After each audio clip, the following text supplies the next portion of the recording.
So, yan po sa 1 Corinthians chapter number 9. At gusto ko pong pansinin po ninyo ang verse na, or part po ng chapter na pupukusan po natin is nandun po sa verse number 15. Ang sabi po ng Bible doon, But I have used none of these things, neither have I written these things, that it should be so done unto me,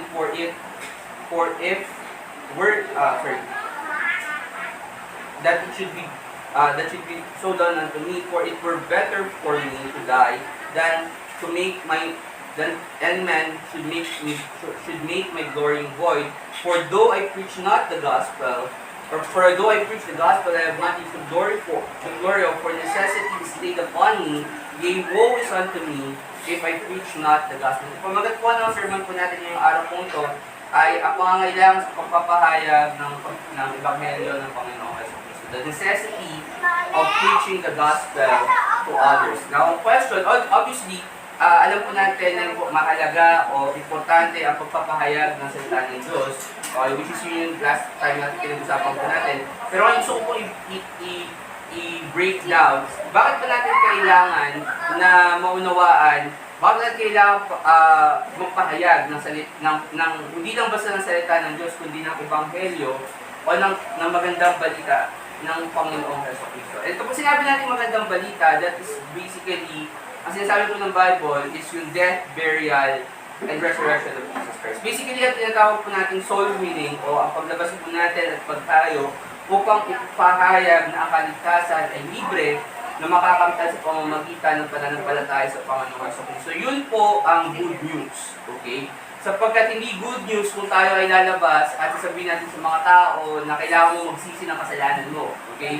Hindi good news yun kasi number one, 99.9% ng mga tao sa mundong to, okay, ay naniniwala na doon. Pangalawa, hindi madaling magsisi ng kasalanan, so hindi po good news yun, right? Hindi good news na lalabas tayo at sasabihin natin sa mga tao na kailangan mong gumawa ng mabuti para maligtas ka, kasi hindi po good news yun, right? Marami tayong mga kasalanan at hindi natin po pwedeng, at hindi tayo kailanman titigil sa paggawa ng kasalanan kahit na masihip tayo. So, hindi good news na malaman nila na sa pamamagitan ng mabubuting gawa tayo pupunta na lang. Ang good news ay ang kaligtasan ay libre, right? At hindi mo kailangan gumawa ng mabuti o gumawa ng kahit anumang bagay. Ang kailangan mo lang gawin ay mananampalataya sa Panginoon Jesucristo. Alam natin yung mga bagay na yun, pero gusto ko po i-break down sa inyo. Bakit ba natin ginagawa? Ano ba yung pangangailangan? Okay? Ano yung mangyayari kapag hindi natin ginawa yung trabaho natin? Okay? Ano yung mangyayari kung tayo mismo bilang mga Kristiyano, hindi tayo lalabas, hindi tayo hahayo, hindi tayo kakausap ng mga tao para sa ganitong gawain, para may pahayag yung Ebanghelyo ng salita ng Diyos. Gusto ko muna kunin natin yung konteksto ng 1 Corinthians chapter number 9. Okay, kung titingnan niyo po yung binasa po natin chapter, ang gusto pong patunayan ni Apostol Pablo ay yung kanyang pagiging isang apostol. Okay? Kasi number one, yung Corinthian church po, parang kino-question nila yung authority ni Apostol Pablo sa kanila. Okay, at maraming mga tao sa kanila, sinasabi nila na, teka, parang hindi naman yata ikaw talaga tunay na apostol. Kaya pag tinignan ninyo sa verse 1, ang unang sabi doon ni Apostol Pablo, am I not an apostle? Right? Hindi ba ako apostol? Hindi ko ba talaga nakita yung Panginoong Jesucristo? Kasi yun po talaga ang totoong definition ng apostol. Kaya po walang apostol na nabubuhay sa panahon ngayon kasi wala po nakakita talaga ng physical na resurrected Christ. Okay? Or meron man before, right? Kasi sabi ng Bible, nagpakita siya sa 500 witnesses, right? Pero yung 500 na yun, lahat sila namatay na. Okay? At wala po ngayon nabubuhay na tao na nakakita po ng resurrected Christ. So wala na pong apostol ngayon. Okay? Although syempre yung mga Pentecostal tinuturo nila yung dito nila ay apostol, hindi po totoo yun, right? But, okay, so ang basehan po ni Apostol Pablo, sabi niya, kung hindi ako apostol ng ibang tao, right? Dapat ako ay maging apostol ninyo kasi actually siya po yung nagsimula. Kung tinignan niyo po sa Book of Acts, siya po ang isa sa mga nagsimula ng church sa Corinth. Okay, so yun po yung at ang gusto pong ipaunawa ni Apostol Pablo sa mga taga-Corinth, sa mga taga-Corinth, and ang sinasabi niya is, kung ako, okay, dapat bayaran niyo actually ako. Okay, dapat bigyan niyo ako ng sweldo, okay, kasi ako ay nagtatrabaho para sa Panginoon, okay, at ako ay dapat na nabubuhay sa pamamagitan ng trabaho kong ginagawa. Pero in fact, sinasabi niya rin doon sa sulat na yun na actually hindi ko na sinabi sa inyo yun. Right? Ayoko na maging burden sa inyo yun kasi ayoko na merong mag-glory pa doon sa ginagawa ko para sa Panginoon sa Kristo. Ayaw niya na merong Kristiyano na magsasabi, uy, kaya ka lang naman ginagawa yan kasi kumikita ka or something like that. Hireling ka, di ba? Okay? So, ayaw ni Apostol Pablo kaya hindi niya yung sinasabi. At yung logic niya sa verse number 15, pag tinignan niyo po yun, sabi niya, okay, sabi niya doon sa verse 16, na kahit na ako, if though I preach the gospel, I have nothing to glory, for necessity is laid upon me. Ano yung necessity? Sinasabi niya, merong pangangailangan. Okay? Indispensable. Required sa akin na ito ay aking gawin. Sabi niya doon, yea, woe is unto me.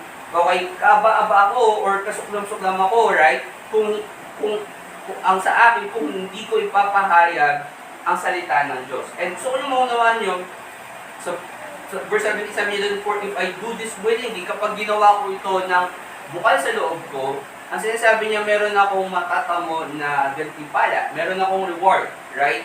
Pero sabi niya rin doon at the next verse, but if against my will, a dispensation of the gospel is committed unto me. Ano po ibig sabihin nung sinasabing dispensation of the gospel? O, hindi po yun yung sinasabi ng ibang mga tao po sinabi, o dispensationalist ako. Okay, kasi ang dispensationalist, mga kaibigan, mga kapatid, ito po yung sinasabi po nila na yung history ng Bible nahahati po sa 7. Okay? At ang nakakatawa kapag tinanong mo itong mga dispensationalists na ito, sila mismo among themselves, nag-disagree sila kung saan nakahati yung 7 na yun.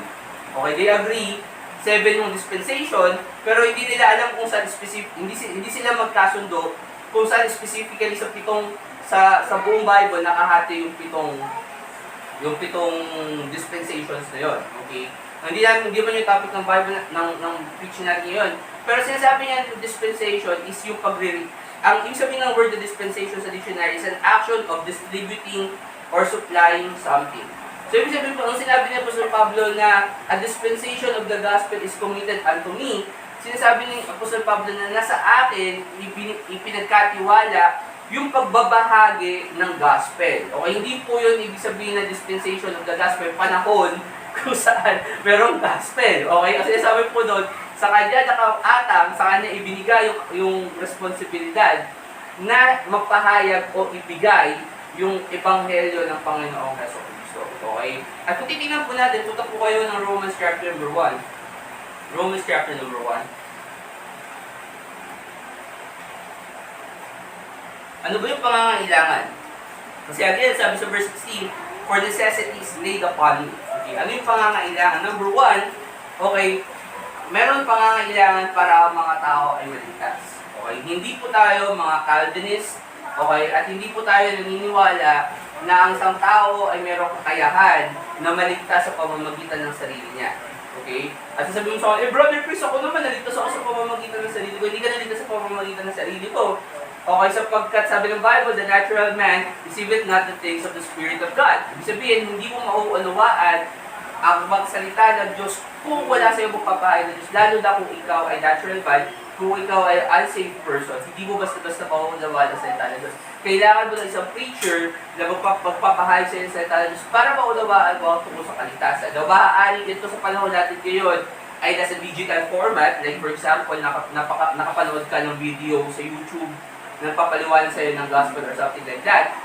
Pero, let's face it, pero nagbigay sa iyo ng gospel.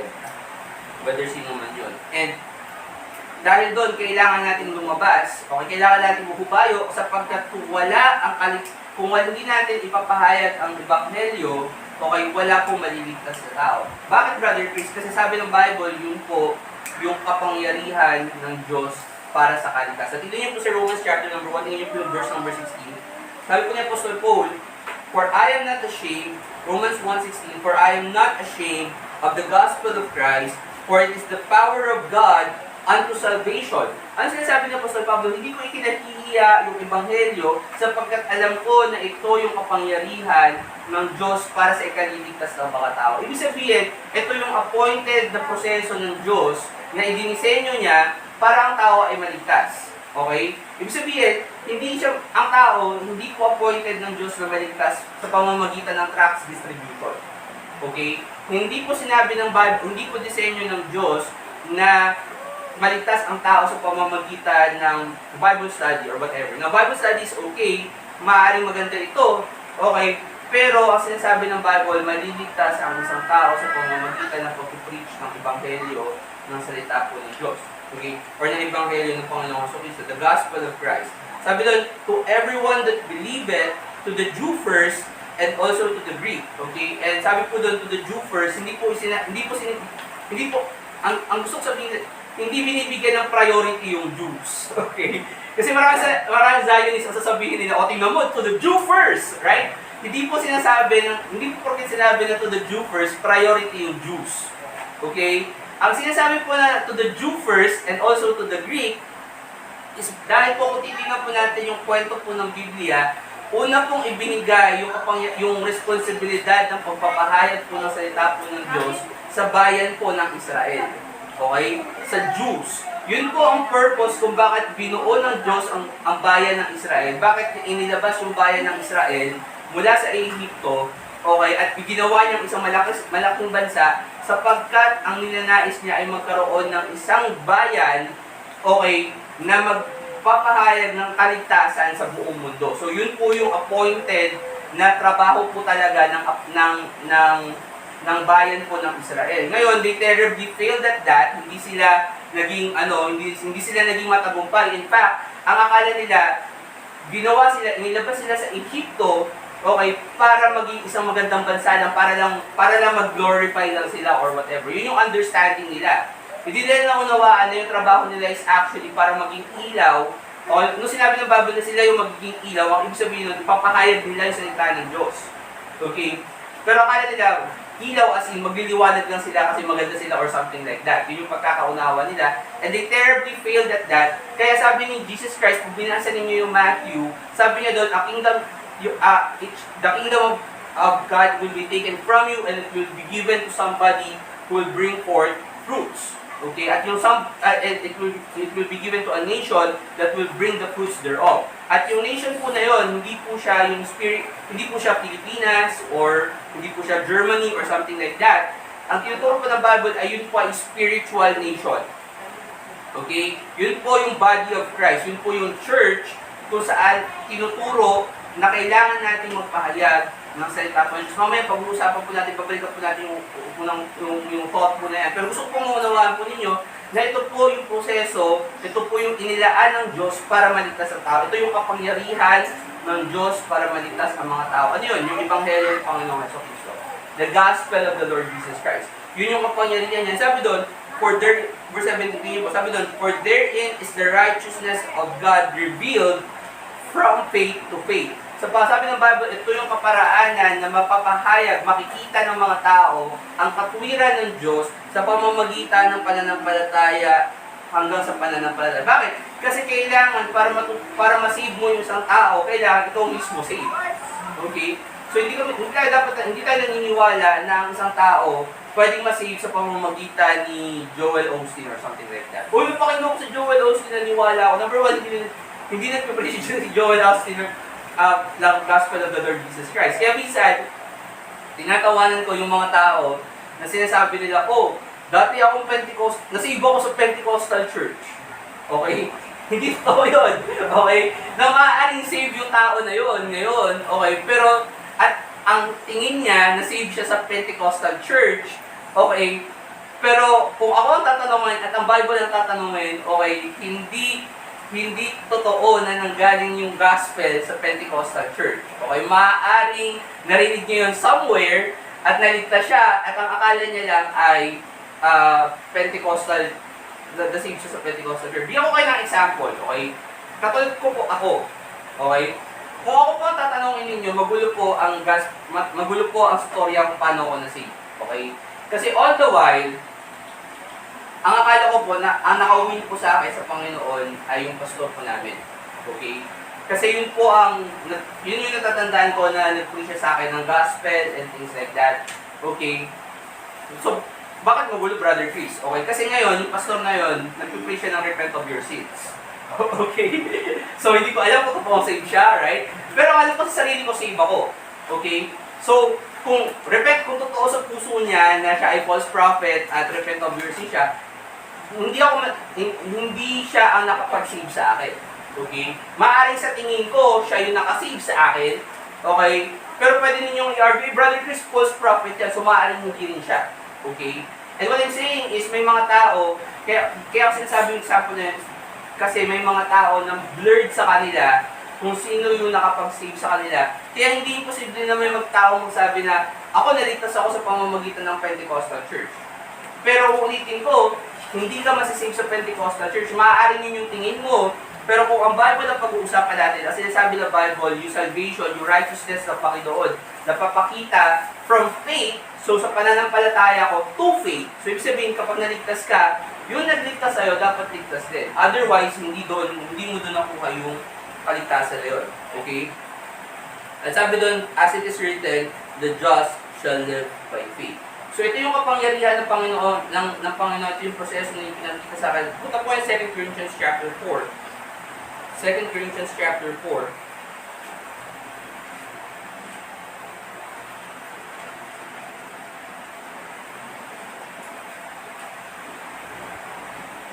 Second Corinthians chapter 4. Tingnan niyo po yung verse 3.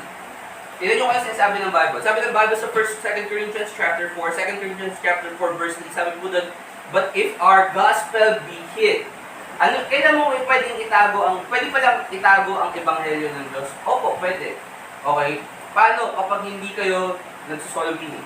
Okay? Pag hindi ninyo actively na ipinapahayag ang salita ng Diyos, kayo ay nagsusolving, kayo po ay tinatago po ninyo yung gospel ng Panginoong Jesucristo. Okay? Sabi ng Bible, but if our gospel be hid, sa atin ba siya naitago?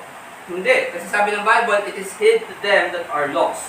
Okay? Ibig sabihin, kung itatago natin yung ebanghelyo ng Diyos, okay, yung gospel of the Lord Jesus Christ, sabi niya, hindi siya maitatago sa atin kasi alam natin yung gospel, maitatago natin siya doon sa mga tao na nawawala. Ibig sabihin doon sa mga taong hindi saved. Right? In whom the God of this world hath blinded the minds of them which believe not, lest the light of the glorious gospel of Christ, who is in the image of God, should shine upon them. Ano sinasabi ng Bible? Sinasabi ng Bible na kung ang itatago natin yung gospel, maitatago ito sa mga tao na hindi nananampalataya. And, binubulag pa daw sila, sabi doon, di ba? In whom the God of this world had blinded the minds of them which believe not. Naunawaan po ba ninyo na itong ginagawa po natin soul winning ay isang spiritual battle? Okay? Hindi po ito basta-basta ng trip lang natin lumabas at gusto natin magpasikat at mag-preach. Hindi po, every time na lumalabas po tayo at tayo ay nagpapahayag na salita ng Diyos, tayo po ay nag-e-engage sa isang spiritual battle. Sapagkat ang maraming mga tao na napupulag po sila sa katwiran, na pupunta ako sa pamamagitan ng mabubuti kong gawa. Pupunta ako sapagkat miyembro ako ng ganitong klase ng simbahan. Pupunta ako dahil ako ay nabautismuhan. Pupunta ako dahil ako ay nagbabasa ng Bible or something like that. May mga tao na naniniwala silang pupunta sila ng langit kasi hindi naman ako ganun kasamang tao. Right? At yun yung mensahe na sinasabi ni Satanas, ng Diyos, sabi ng Bible doon, na the God of this world, which is Satan, notice niyo po yung maliit na letter G doon. Okay, God of this world, kasi hindi po talaga siya yung God na God of this world, but God of this world is Satan. Yun po yung kanila niyo gustong ipaunawa po sa kanila ni Satan. Okay, isipin po ninyo. Okay, even sa Genesis chapter 3, hindi na tayo pupunta doon, pero even in Genesis chapter number 3, kung titingnan ninyo doon, ano yung isa sa mga temptation sa kanila ni Satan? That ye shall be like gods, right? Nung tinignan ni Eva, yung prutas, ang sabi ni Satan kay Eva, na kapag kinain nyo to, ye shall be like gods. Okay? So, ibig sabihin, sinasabi ni Eva, ay ni Satanas kay Eva, na maaari kayo maging Diyos. Maaari kayo maging kasing righteous ng Diyos. Okay? And hindi ba yun yung same lie na nilalabanan natin every time na nasusolving tayo? Na ang tao, tingin niya sa sarili niya makatwiran siya, right? Tingin niya sa sarili niya pupunta siya ng langit kasi gumagawa siya ng mga bagay na to. Where in fact, sinasabi ng Bible na ikaw ay makasalanan at hindi ka huhusgahan ng Diyos sa mga mabubuti mong gawa. In fact, huhusgahan ka ng Diyos sa mga masasama mong gawa. Right? At ang lahat ng sinungaling ay ang bahagi nila ay sa lawa na nagliliyab sa apoy ng sukre. At doon tayo pupunta lahat kung hindi tayo mananampalataya sa pangalan ng anak ng Diyos. So, hindi ba spiritual battle yun? At malalam, at kung tayo, basta na lang tayo aatras at iiwan natin yung laban na yun, walang taong maliligtas. Okay? Kaya nga yung rhetorical question nila, lagi nilang sinasabi to. Lagi nilang tinatanong, paano yung mga taga-bundok? Paano yung mga nandun sa bundok tralala na hindi naman nag-exist, na walang alam sa Bible, hindi narinig si Jesus Christ, whatever. Okay? Number one, bundok na tralala, hindi nag-exist yun. Okay? Kahit sa ang bundok umakyat, kilala nila si Jesus Christ. Okay? Kasi isipin niyo, di ba, yung mga taga-bundok, alam nga namang bumibili sila ng gatas sa bundok din. Di ba? Yung mga taga-bundok, syempre may mga pangangailangan din yan. Bumababa din sila sa bayan. Okay? So, pag nasa bayan sila, nakikita nila yung Jesus Christ. Sa dami ba naman ng simbolo ngayon ng poster na may Jesus Christ, hindi mo pa makilala kung sino si Jesus Christ, right? So, ibig sabihin, dapat conscious sila. So, number one, hindi nag-exist yung lugar kung saan hindi kilala si Jesus Christ, okay? Buong mundo kilala si Jesus Christ. But secondly, yun nga yung motivation sa mga Kristiyano na lumabas. Kasi yung mga tao na nasa bundok na yun, kung hindi sila lalabas at hindi mo sila matataunan sa bayan nila, sa bayan mismo, kung saan pwede mo silang kausapin, okay, pag namatay sila, saan sila pupunta? Sa impyerno. Okay, hindi natin pwedeng i-sugarcoat ito yung baka sa langit. Kasi total, wala naman silang opportunity. Hindi. Kailangan natin bigyan sila ng opportunity. Kaya nga ang goal, tama? Kaya ang goal natin, dito sa Cavite, magkaroon tayo ng isang soul winning church kasi yun ang goal. Ang objective ay mabigyan ng pagkakataon, yung kaya natin bigyan ng pagkakataon sa Cavite, sa area na to, okay, na mabigyan ng malinaw na presentasyon ng gospel, maunawaan nila yung ebanghelyo. Ngayon, yung choice nila nasa kanila na yun.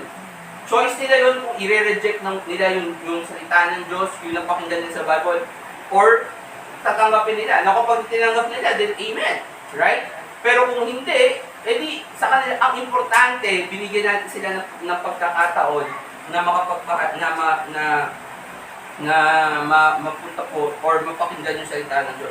Ang question, Brother Chris, paano mo patutunayan na sa amin yan? Tingnan niyo po yung verse 1. Sa 2 Corinthians chapter 4 kayo, di ba? O tingnan niyo yung verse 1. Ano sabi doon? Therefore, seeing tayo, have this ministry. Ano yung sabihin doon? Sabi na Apostol Pablo, tayo yung merong ministry yun. Hindi yung mga anghel, right? Hindi mismo yung Diyos, okay? Hindi yung, although syempre yung banal na spirito, meron siyang ministry to convict the world of sin, okay, sabi ng Bible, pero yung conviction ng sin na yun, hindi yun primary reason para masave ang tao. Okay? Masisave pa rin ang tao sa pamamagitan kung ikaw magpapaliwanag ng ebanghelyo ng salita ng Diyos. Okay? So yes, sige, pwede mo sabihin, teka lang, pwede namang i-convict ng Diyos ang mga tao na sila ay makasalanan. Oo nga, pwede. And here's the thing, gaano karaming tao ang naniniwalang sila ay makasalanan? Hindi ba almost lahat? Meron kayong makakausap from time to time na lutang sasabihin, hindi pa ako nakakagawa ng kasalanan, ever. Okay, perfecto ako. Yeah, I get it. Mag-solving kayo ng regular, makaka-encounter kayo ng mga tao na sasabihin na hindi pa ako nakakagawa ng kasalanan, whatever. Okay? I get it. Pero most of the people, naniniwala sila yung makasalanan. Okay? So hindi po yun yung magiging basihan hindi po yun yung ministeryo para ikaligtas. Ang ministeryo ng kaligtasan, ibinigay po sa mga tao, sa atin. Sabi po niya sa verse 1, therefore saying we have this ministry, as we have received mercy, we faint not. Okay, ibig sabihin, sa atin po nakasalalay, sa atin po nakasalalay, yung kaligtasan po na marami po mga tao. Ito po yung Matthew 13. Sila po natin ito sa parable of the sower. Kung paano pong kung paano pong nakikipaglaban tayo, nakikipagbunong tayo, okay, kay Satan, every time na tayo po ay lumalabas po at nagsusolve. Tingnan po sa Matthew 13, verse number 1, sabi po doon, the same day, when Jesus went out of the house and sat by the seaside, the great multitudes were gathered together unto him, so that we went into a ship and sat, and the whole multitude stood on the shore, and he spake many things unto them in parables, saying, so that, saying, behold, a sower went forth to sow. Sino po yung sower? Okay? Yung sower po na yan, ay, ang representation po niyan ay si Jesus Christ, and at the same time, representation po niyan tayo. Okay? Na tayo ay lumabas at tayo ay nagtanim. Verse 4, and when he sowed, some seeds fell by the wayside, and the fowls came and devoured them. Now, papansin po niyo yung unang example sa parable of the sower. Ito po yung tao na nagtanim. Naghasik po siya, yung mga binhi ng kanyang hinasik na punta lang po sa gilid po. Right? Sa wayside. Okay, at pansinin niyo, sabi po doon, the fowls came and devoured them up. Okay, so dumating yung ibon, which makes sense kung may buto nga naman, di ba, sa gilid ng kalsada. Okay, tutukayin ng ibon. Tingnan niyo yung interpretation. Talon po kayo sa verse number 18. Okay, Matthew 13 verse 18. Tingnan niyo po yung interpretation po ng kwento. Sabi po doon, hear ye therefore the parable of the sower. When anyone heareth the word of the kingdom, so yun po yung pinalitin natin ng gospel, and understand it not, then cometh the wicked one, and catch it away. Sino po yung wicked one? Satan, yung devil. And catch it away, that which was sown in his heart, this is he which received seed by the wayside. Ano na sabi ng Bible? Pwede pakita po sa ating interpretation ng Bible na kapag tayo nagsake ng salita ng Diyos, kapag tayo lumabas nag-preach tayo ng gospel, kung sila ay hindi mananampalataya, yung binhi din po yun ng salita po ng Diyos, okay, maaari pong kunin din po sa kanila ng diablo, okay, or ng kaaway, or ng devil, okay. Bakit? Yun po yung importansya kung bakit kailangan hindi lang isang tao ang pagpupunta po sa kanya. Kasi tandaan po ninyo, may konsepto po sa Biblia na merong tao nagtatanim, tama?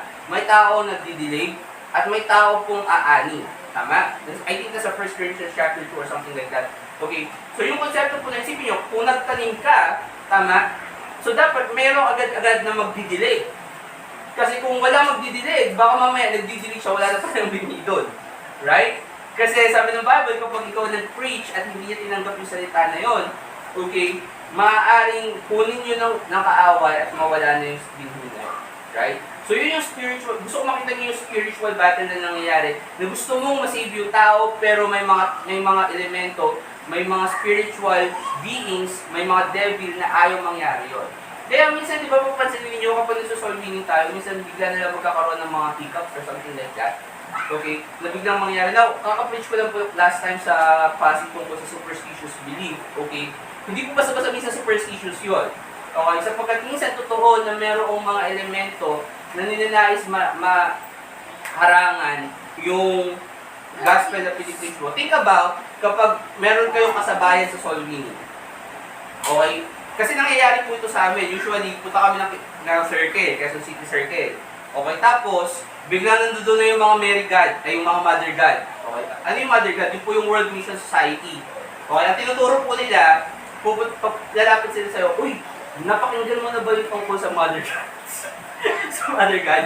Okay, so yun yung gospel nila, Mother God. Okay, kasi gusto nilang pakita na yung Diyos daw, meron siyang feminine side. Okay, so yun yung Mother side. Yung Mother God na sinasabi nila. Pero isipin niyo, ito napapansin ko to kapag ang World Mission Society na una sa amin, okay, wala na, lahat na lalapitan mo, pwede ka po ba namin makausap? Nakausap na ako, hindi, iba naman to, hindi, ayoko na. Right? Okay, bakit? Kasi yun po yung devil na ayaw niyang maligtas yung mga tao. Okay? And sabi ko sa inyo, hindi lang basta superstition, nangyayari yun. Minsan, hindi siya nasa form ng devil na mayroong tinidor tsaka may buntot, right? Or may sungay. Okay, minsan nasa form siya ng mga false prophet. Minsan nasa form siya ng mga tao na Calvinist na bigla kang kakarangan, i-debate ka or something like that. Or hindi nyo ba napapansin, minsan may mga instances na solving ka, kung kailan na malapit manampalataya yung bata, biglang tatawagin, "Oy, magsahin ka na!" Di ba? Right? Yun yung minsan mga pagkakataon na minsan ayaw ng devil. Kaya minsan kailangan natin maging wise. Kailangan natin minsan maging wise pagdating sa soul winning. Right? Dati minsan bigyan ko example, minsan magalang pa ako. Pag sasabi nila, kunyari, may mga bata, right? Lalo pag nasa park ka, tapos may mga gumagawa ng project, di ba? Tapos syempre, ayaw mo naman kumausap ng madami kasi nahihiya ka. Ang gagawin mo, hahanapin mo yung isang napariwara sa grupo. Di ba? Yun nandun lang siya sa gilid, ganyan, na nakaupo lang siya, nag-aantay siya magsimula yung practice nila. So lalapitan mo, tapos kakausapin mo, sasabihin naman sa'yo ng tao, nung estudyante, o sige, kausapin mo ako, kausapin natin yan. So nasa kalagitnaan ka lang ng gospel presentation mo, biglang nalapit sa'yo yung bata, yung classmate nila, sabi niya, "Ay, sir, pasensya na kayo kasi magsisimulan na po kami ng practice eh." Minsan tinatanong ko yung bata, usually, ang gagawin ng karamihan, "Ay, sige, ano ba, sorry ganyan. Pero alam niyo kung ako sa inyo, dapat tatanungin niyo muna yung kausap niyo kung okay lang. Right? Bakit? Kasi minsan, siya dapat ang mamimili kasi siya yung kinausap ninyo eh. Right? Huwag niyo mahayaan na yung ibang tao ang magde-decide para dun sa tao na yun. Kasi kaligtasan ng kaluluwa ng tao na yun, yung pinag-uusapan, I'm not saying to be rude. Okay, magkaiba yun. Ang sinasabi ko is, ibigay niyo yung desisyon dun sa tao na kinakausap ninyo kung pagpapatuloy siya o na makinig or sasama na siya dun sa kaibigan niya. Bakit? Kasi minsan nababali yun eh. Meron naman din kaming instances. Meron akong instances na susolving kami. Okay? At yung bata, interesado. Okay? Tapos, tatawagin ng yung lolo ayaw. Okay? Ayaw makinig yung lolo, tapos yung bata interesado. So, dahil yung bata interesado at ayaw maging root ng lolo, ang gagawin ng lolo, "Oy, bili ka nga ng ganito, bili ka nga ng ganyan. Okay? Tapos yung bata, okay, ang binibigay ko sa kanya yung option. And alam nyo, minsan anong nangyayari, sinasabi ng bata, "Hindi lo, mamaya na may ginagawa ako." Hindi ba tinuturuan nyo maging bastos yung bata? Actually, hindi. Okay, kasi option ng bata maligtas o kung ayaw ng lolo maligtas, bahala siya sa buhay niya. Pero yung bata gusto maligtas eh. Right? So yung respeto, hindi natin pag-uusapan yung respeto, hindi natin tinuturuan maging bastos yung bata na sumuway doon sa kalooban ng lolo niya. Ang tinuturo natin, mas mahalaga yung kaligtasan kaysa doon sa pinapagawa ng lolo niya. Kaya dapat natin ibigay yung option. May mga ganong option, kaya dapat maging wise din tayo pagdating sa soul winning. Na hindi tayo basta-basta mabait, kunyari, tapos kakayaan na lang natin na umalis yung mga kung makakita tayo ng opportunity, seize that opportunity, kunin niyo yung opportunity na yun at huwag niyo kakayaan na makaalis yung kausap niyo hanggang hindi siya naliligtas. Okay, now obviously kung paulit-ulit hindi niya naman naliligtas yung sinasabi niyo, then baka hindi niya pa panahon. Pero, okay, as much as possible, kung mayroong pagkakataon, kunin po natin yung pagkakataon. Punta po kayo ng Matthew chapter 20.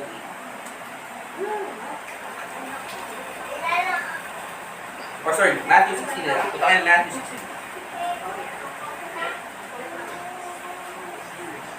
Matthew 16.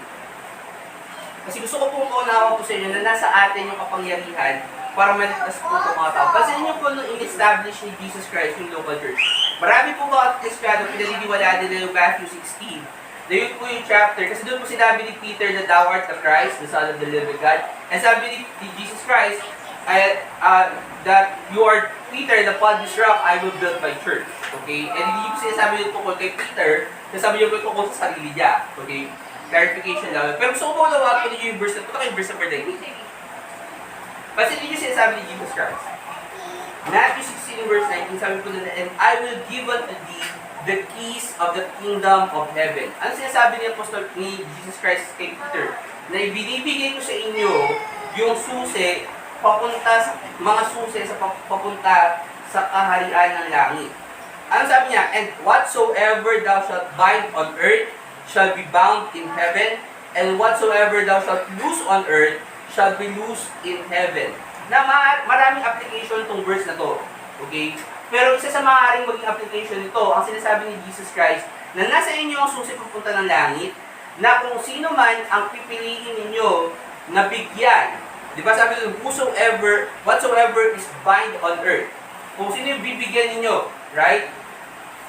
Shall be bound in heaven. Yung sabihin, kapag dinesisyon na ninyo na ibigyan siya ng gospel, at siya ay naligtas, ito siya lang. Diba?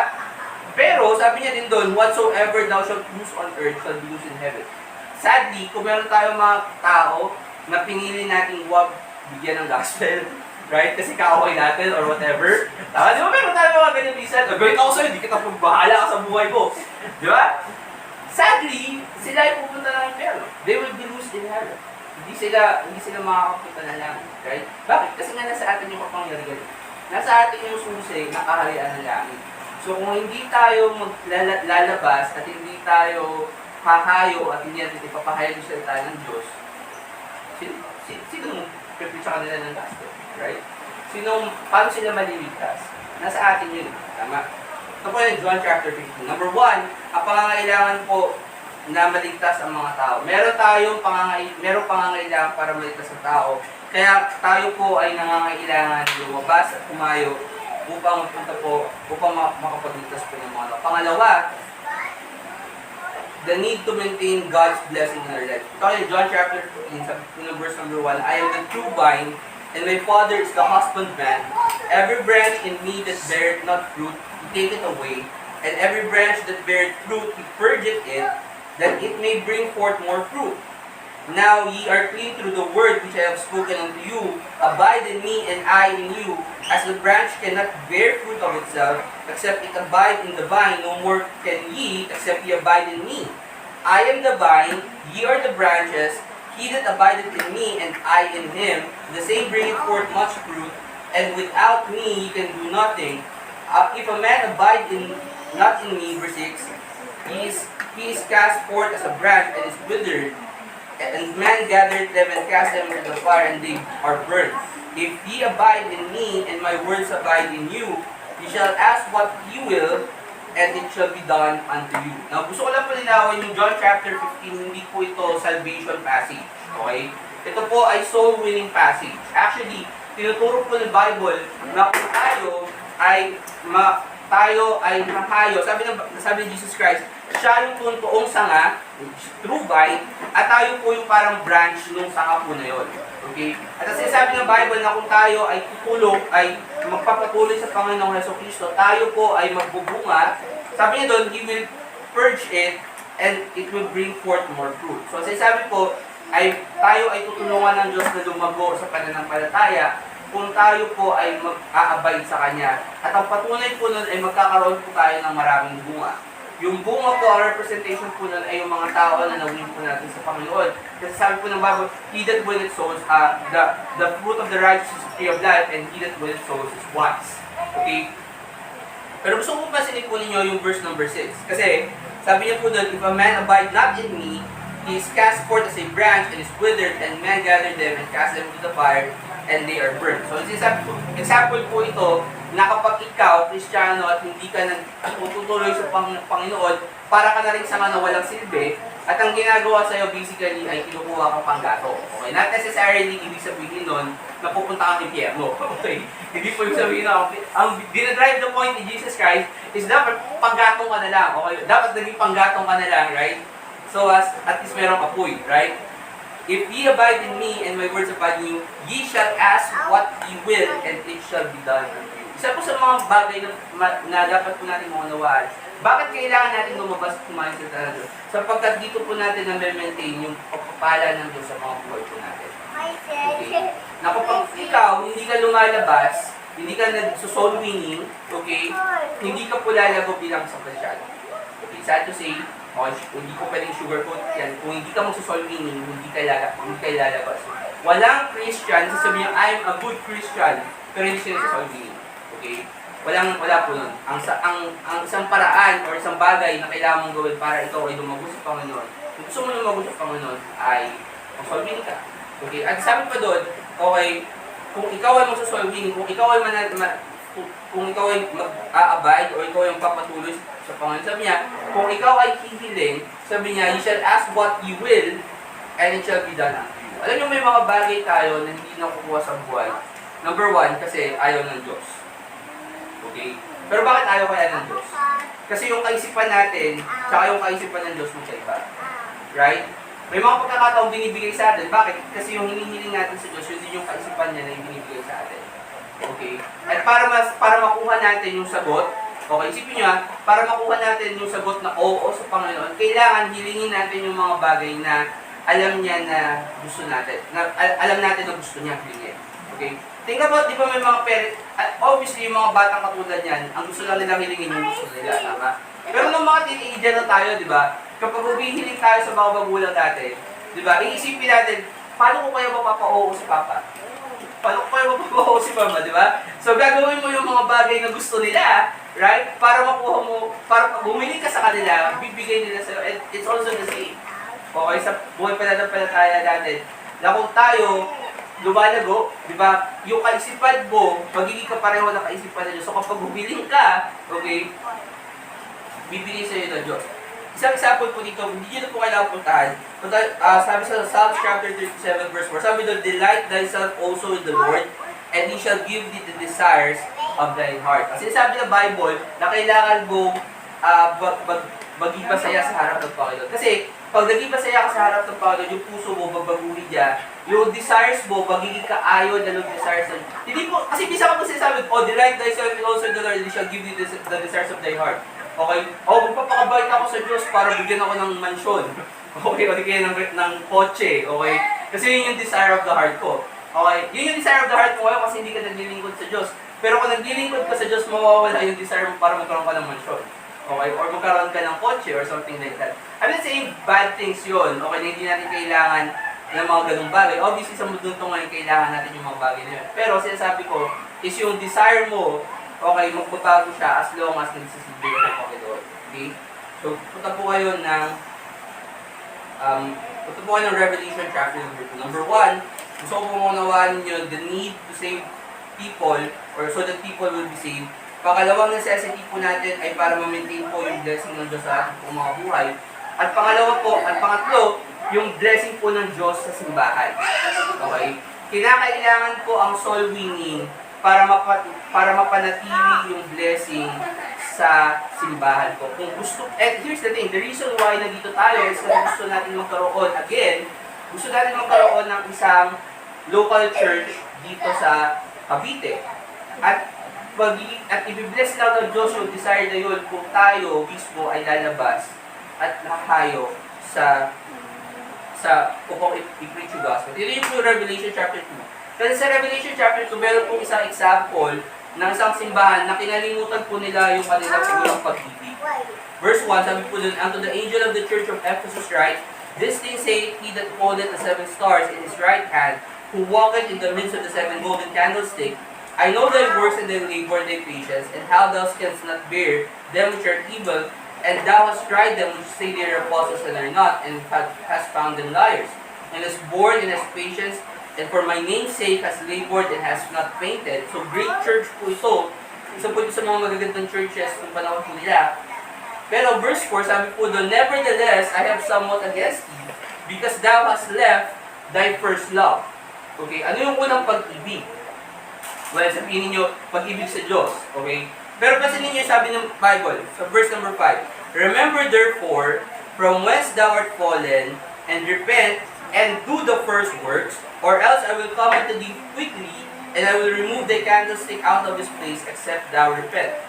Ano sinasabi ni Jesus Christ? Ang sinasabi ni Jesus Christ, nakalimutan ninyo yung una ninyong pag-ibig. So para maibalik ninyo yung una ninyong pag-ibig, kailangan ninyong ibalik yung una ninyong mga gawa. Ano yung unang gawa, Brother Chris? Pag tinignan nyo po sa Gospels, pansin ninyo, ano yung pinakaunang ginawa ni Jesus Christ? Okay, nung nag-start siya ng ministry niya. Pinuntahan niya si Peter, tama? Pinuntahan niya si John, si James, at ang sabi niya, I will make thee fishers of men. Right? Bakit? Kasi yun yung pinakauna. So, I mean, tingnan nyo, pag nagsisimula ang isang church, ano yung pinaka-basic na, pinaka-common sense na dapat gawin ng leader bago ka magsimula ng church? Magkaroon ka ng some form of evangelism. Tama? Na bibigay ka ng tracts, right? Ipopromote mo kunyari yung church mo so that magkaroon ng tao sa loob. Sa atin, hindi natin ginagawa yun, meron tayong tinatawag na soul winning. Na marami sinasabi nila, kaya ka nagsusoul winning kasi magdadala ka ng church, magdadala ka ng members sa loob ng church. Number one, hindi po yun ang goal ng soul winning. Okay? Never po na yung goal natin ng soul winning na kaya natin kinakausap yung mga tao is para madala po natin sila sa loob ng church. That's not the goal. Okay? Ang goal po natin, kaya po natin kinakausap yung mga tao is para sila ay maligtas. Okay? Kung sila ay pupunta sa simbahan, great. Right? Okay? Pero ito yun. Pero paano natin nagagamit na tool yung soul winning para mag-evangelize, para lumaki yung church? Ganito po yun. Okay? Kapag nakikita ng Diyos, okay, na tayo ay nagsusoul winning, at may pangangay, anong sabi sa Matthew? Di ba sabi doon, pray that ye shall have more laborers. Okay? So, ibig sabihin, kapag tayo nakita ng Diyos, marami tayong trabaho, marami tayong ginagawa, okay, yung Diyos mismo ang magsisend ng laborers dito. So, as a result, lumalaki, nagkakaroon ng blessing yung gawain ng Diyos dito kung tayo ay magso-soul winning. Right? So, ibig sabihin, in a way, nagagamit yung soul winning as a tool para lumaki yung church. Not in a sense na iniimbitahan mo yung soul win, yung na-win mo sa Panginoon pagpunta ng church, kundi nakikita ng Diyos yung pangangailangan and then therefore nagsisend siya ng mga tao, dito ka magsimba sa ganitong lugar, dito ka magsimba sa Verity Baptist. Bakit? Kasi nakikita nila yung gawa. I mean, kung titingnan ninyo yung Verity Baptist Church, hindi siya gano'ng kalaki church. Okay? Last week parang 66, the week before that 84 kami sa simbahan. Less than 100 din average. Pero soul winning church kami. Eh, ako personally, dahil ako ay isa sa mga unang miyembro ng Verity Baptist Church, nakita namin yung growth na dati 20 lang kami. 5 years from now, okay, 5 years from that, okay, ngayon, 80 na, di na kami kasya doon sa building. Okay? Bakit? Kasi yung, dahil ba lahat ng na-soul winningan namin, dinala namin sa simbahan? Hindi. Okay? Yung lahat ng, actually, siguro, sa lahat ng na-witness sa labi, over 10,000 salvations. And then, alam niyo kung ilang pamilya lang ang pumunta sa church? Isang pamilya lang. Okay, out of thousands of salvation, okay, isang pamilya lang yung dadala namin sa Verity Baptist Church Manila. Okay, nag-complain ba ako? Pero lumago ba yung church ng question? Bakit? Kasi hindi yung mga nadadala namin sa soul winning, kundi yung dinadala ng Diyos na maging katulong namin para sa salvation, sa soul winning namin. And yun yung isa sa mga purpose kung bakit natin kailangan as a church. Kasi alam niyo kung bakit? Kasi ang nakakatakot doon, kapag tumigil kayo mag-soul winning, sabi, ano yung warning ni Jesus Christ? Sabi doon sa verse 5, I will remove the candlestick out of his place. Ano yung sabihin ng remove the candlestick out of his place? Kasi sabi po doon, patanggalin niya yung essence ng pagiging simbahan. Okay? Ngayong simbahan, isipin niyo, para nila siya party, para nila siya tao na nagko-convene, pero witty. Kasi isipin niyo, anong difference natin sa school? Wala. Kasi sa school, may teacher, right? May estudyante. Anong difference natin? Ang difference natin kasi yung Spirit of God nandito. So ngayon, kung tayo hindi lalabas, sabi ni Jesus Christ, kung kayo, hindi nyo babalikan yung first works, at hindi nyo babalikan yung first love, tatanggalin ko na lang yung kandila. So para na lang kayong classroom. Para na lang kayong barangay hall na mayroong barangay na meeting the advance or something like that. Di ba? Na kumbaga, nagsisimba kayo, naglolokohan na lang kayo. Right? So, yun yung nangyayari sa mga churches na wala na silang soul winning. Ang sinasabi ni Jesus Christ, hindi na kayo simbahan. So, kung kayo patuloy kayo na nagtitipon dyan, kahit wala kayong soul winning, ang ibig sabihin niya, naglulukohan na lang kayo sa sarili niyo. Right? Kasi yun yung blessing ng Diyos, right? Balisa po natin kasi medyo baba yung tingin. So, dahil po kayo ng 1 Corinthians chapter 9. Nakita po natin yung mga pangangailangan. Pero gusto ko po pasilin po ninyo yung 1 Corinthians chapter number 9. Sabi po dun sa verse number 16. 1 Corinthians chapter number 9, sabi po sa verse 16. Yung bandang dulo po. Di ba sabi niya doon, meron pangangailangan, right? Verse 16, sabi, for though I preach the gospel, I have nothing to glory of, for necessity is laid upon me. Yea, woe is unto me if I preach not the gospel. Ano yung sabihin ng woe? Well, woe, yung sabihin kapighatian, right? Merong suffering na nangyayari kapag tayo po ay nag-preach. Pero bago po yan, gusto ko muna pag-usapan natin yung reward. Kasi sabi din sa verse number 17, nasabi niya po doon, if I do if I do this willingly, I have a reward. Di ba? Sabi niya, so meron pong gantimpala. Question, ano yung gantimpala, Brother Chris? Ano yung makukuha nating rewards kapag tayo ay nagsusolving, lumalabas tayo sa Bible? Bigyan ko lang po kayo ng isang example. Ito po yung First Thessalonians chapter 2. First Thessalonians chapter 2.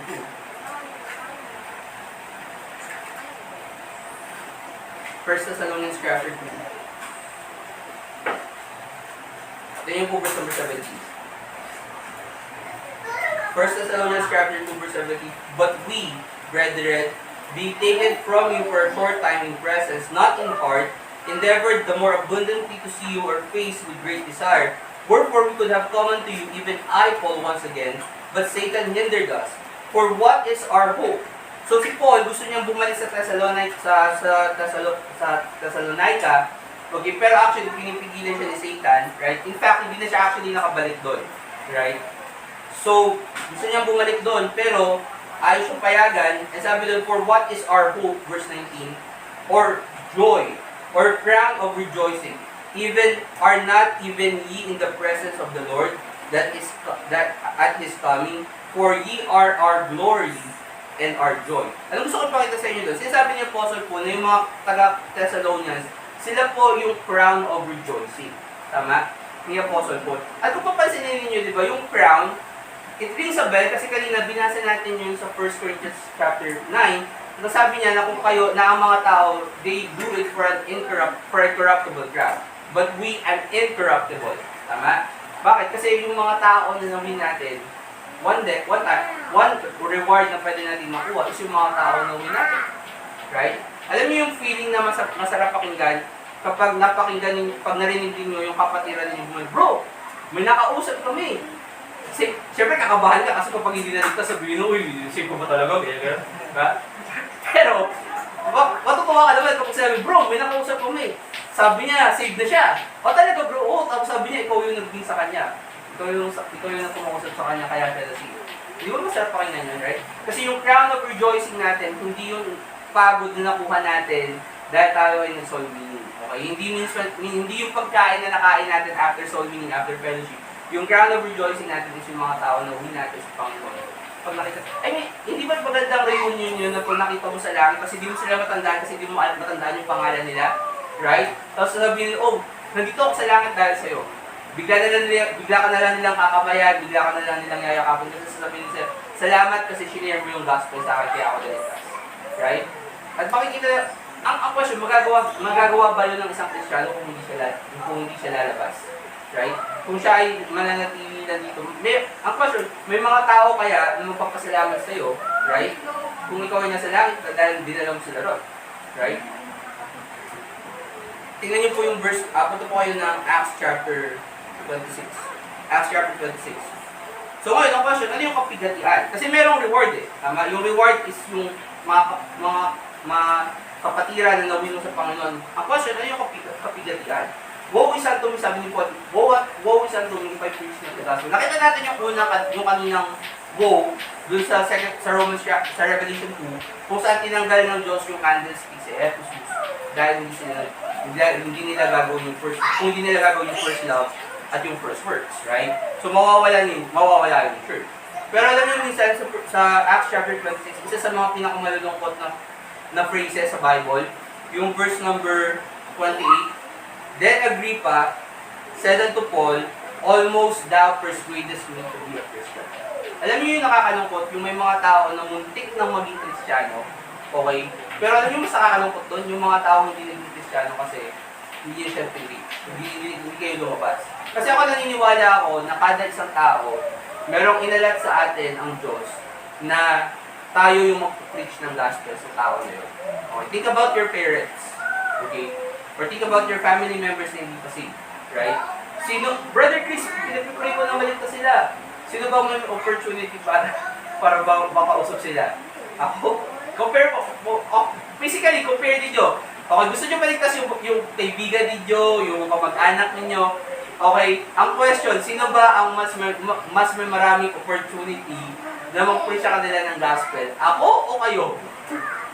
Kasi kayo, lagi kayong kasama. Tama? Ako, pwede natin puntahan, no problem. Okay, kung gusto niyo, kung meron kayong kapatiran or meron kayong mag-anak na gusto niyo mawin sa Panginoon, i-message niyo ako kung gusto niyo na kami ko. Kasi obviously mahirap, tama? I understand mahirap.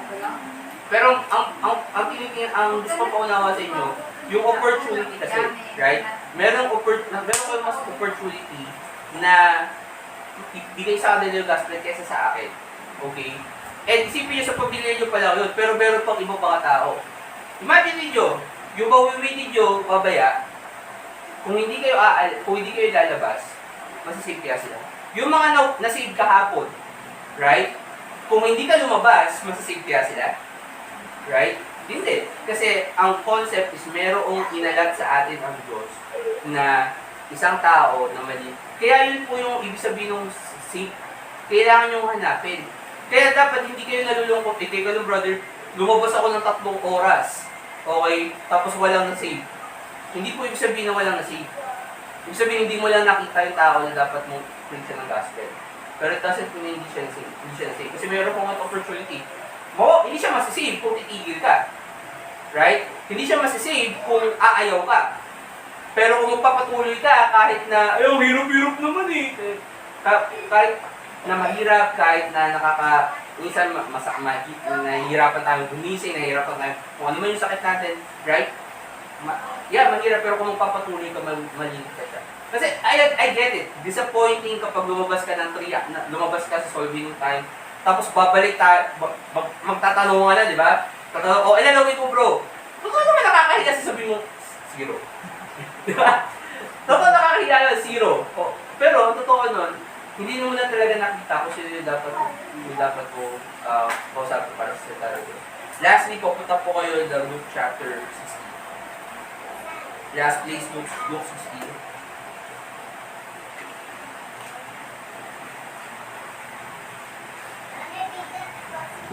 So sa Luke 16, makikita po natin yung kwento ng rich man and the Lazarus. Okay? At isa po sa mga popular na kwento, okay, lagi po dapat pakinggan natin patungkol po sa impyerno. Okay? Gusto ko po atulungan niyo po yung attention ninyo tungkol sa sinabi ng rich man sa verse number 27. Okay? So yung rich man po yung sasabi po dito, sabi po niya, and he said, yung rich man, verse 27, Luke 16:27, and he said, I pray thee therefore, Father Abraham po yan, that thou wouldest send him to my father's house. For I have 5 brethren, that he may testify unto them, lest they also come into this place of torment. Abraham said unto him, they have Moses and the prophets, let them hear them. And he said, Nay, Father Abraham, but if one went unto them from the dead, they will repent. And he said unto him, if they hear not Moses and the prophets, neither will they be persuaded, though one rose from the dead. Ano yung sinasabi ng rich? And by the way, hindi po ito parable. Okay? Ito po ay totoong kwento. At kung tingin nyo po, parable po ito, sabihin nyo po sa akin, para saan yung parable? Okay? Kasi yung parable may meaning. Tama? Katulad nung kanina, parable of the sower, binigay yung interpretation. Ano yung seeds on the wayside and things like that. May meaning. Ngayon, kung ito ay parable, ano yung meaning? Right? Yung meaning ay may tao pumupunta sa inyo. Yun yung sa kwento. So, hindi siya parable, right? Okay? So, ang pinapakita dito ay isang totoong pangyayari, okay, na merong tao sa impyerno na hinihiling niya na yung kanyang mga kapatiran sa lupa na buhay pa maligtas. Okay, imagine niyo yun, merong mga tao sa impyerno na gusto kayong mag-solve. Hindi lang yung Diyos. Right? Kasi si Jesus Christ, sabi niya, all power is given unto me, go ye therefore and teach all nations. Gusto ng Diyos mag-solve, hindi lang yung Diyos. May mga tao na, at hindi lang din yung mga tao sa langit. Kasi sabi ng Bible, diba, they're having this great cloud of witnesses that surround their race with patience, right? So merong cheerer sa langit, at isipin nyo, merong mga cheerer pa sa impyerno. Diba? Na ang gusto nila, lumabas ka, right? Gusto nila mag-win ka ng kaluluwa kasi yung kapatid nila, yung asawa nila, yung anak nila, hindi pa ligtas. Diba? Na ayaw nilang mapunta yung mga mahal nila sa buhay sa impyerno, katulad nila, kaya gusto nilang ikaw mismo lumabas. Right? So ano yung makikita natin pa ng pangangailangan? I mean, yung pangangailangan kung importante yun eh. Bahagi yun ng buhay pananampalataya natin. And I believe, alam nyo, ang goal ko bakit ko pinag to serve na ito. Kasi gusto ko magkaroon tayo ng, and here's the thing, wala tayong problema dito kasi karamihan sa atin ito solve nyo. Okay? Pero gusto ko maunawaan ninyo yung konsepto kung bakit tayo nag-start ng church dito. Kasi ang gusto kong mabuo sa church na to ay isang soul-winning church. Kung tayo ay magiging isang church, dapat tayo ay magiging isang soul-winning church. Kasi kung hindi tayo magiging soul-winning church, hindi tayo mag-church. Doon lang ako sa Pasig. Okay? Gusto ko ang church na to maging isang soul-winning. Kasi yun lang ang purpose nun eh. Yun lang ang purpose. Yung katwiran, yung pangangailangan natin sa pagsusolving. Let's pray. Dear Heavenly Father, Lord, maraming salamat po sa araw po ito na pinagkalagusan po. Amin po hinihiling, Lord God, na maging maayos po, or maging matutunan po namin ang mensahe namin po na pakinggan. May apply po namin ito sa aming buhay po. Lord God, hinihiling po namin na kung kami Panginoon ay nanghihina sa aming buhay na po namin, buhay pa namin. Kaya bigyan niyo po ang Panginoon ng Jesus, yes, Lord God, to preach your word. Bigyan niyo po ang Panginoon ng kapangyarihan, Lord God, na magpatuloy pa sa inyong biyaya. Ang sa gawin, Lord God, patuloy po kami liwanag dito po sa kapatid, Panginoon. Amin po hinihiling, Lord God, bigyan niyo po ang Panginoon ng kalakasan ng mga resources, Lord God, na magpatuloy, Panginoon. We pray, Lord God, for more laborers, Panginoon, sa aming pong gawain sa Cavite sa gayon, Lord God, ay lumabog po ito, Panginoon, makapag-kayo po kami, makapag-disco po kami ng maraming mga tao, Panginoon. Gawain po, Panginoon, hindi tayo po makasalanan. In Christ's name, I pray. So, ating pong last song.